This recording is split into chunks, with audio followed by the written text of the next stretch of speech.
पीहू और माऊ ये दो बिल्लियां थी।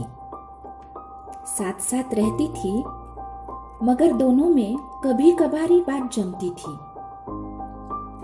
एक दिन दोनों खाने की तलाश में घूम रही थी।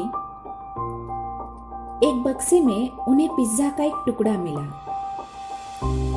पीहू ने बक्सा देखा था तो उसे लगा पिज्जा के इस टुकड़े पर उसका पहला हक है। माऊ ने बक्सा सूंघकर खोला था तो उसका कहना था कि पिज्जा के टुकड़े पर उसका ज्यादा हक है। पीहू बोली, माऊ दोनों मिल बांट कर खाते हैं। माऊ बड़ी चालाक थी, थोड़ी स्वार्थी भी थी। पिज्जा के एक टुकड़े में क्या बांटे और क्या खाए। माऊ की लपलपाती जीभ उससे कह रही थी कि तू खुद ही पूरा खा ले। माऊ ने मिल बांटकर खाने से साफ इनकार कर दिया। जाहिर सी बात है कि पीहू को झगड़ा करने के सिवा चारा ही नहीं बचा। पेड़ पर बैठा नोटी बंदर पीहू माऊ का झगड़ा देखकर नीचे उतर आया। पिज्जा के टुकड़े को देखकर नोटी का मन ललचाया तो उसने कहा, पीहू माऊ क्यों झगड़ती हो? दोनों मिल बांटकर खा लो। लाओ, मैं इस पिज्जा के टुकड़े के 2 बराबर हिस्से कर देता हूँ और तुम दोनों को एक एक हिस्सा देता हूँ। पीहू माऊ कुछ सोचे इससे पहले ही नोटी ने उनके आपस के फैसले का हक हथिया लिया। पिज्जा के टुकड़े का आकार देखते हुए उसके 2 बराबर हिस्से होना असंभव था।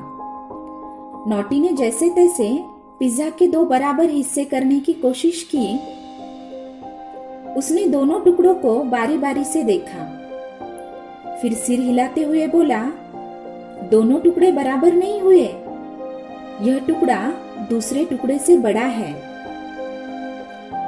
पीहू होशियार थी, जीने की कुछ तो समझ उसने अब तक पाई थी।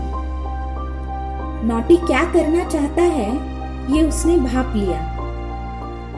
नोटी पर रौब जमाते हुए पीहू बोली, खाना हम दोनों ने मिलकर तलाश किया है। रोज हम दोनों साथ साथ रहते हैं। हमने तलाश किए हुए पिज्जा के टुकड़े को कैसे खाना है ये हम तय करेंगे। पीहू का नोटी के साथ रवैया देखकर माऊ चौंक गई। पीहू की बात समझने की उसने कोशिश की। दोनों नोटी के सामने डट कर खड़ी रही तो नोटी को फिर से पेड़ पर चढ़कर अपनी जगह रहना ठीक लगा।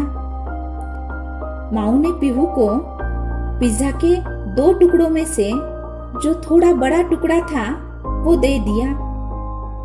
मिल बांटकर पिज्जा खाते खाते दोनों आपस में मुस्कुरा दी।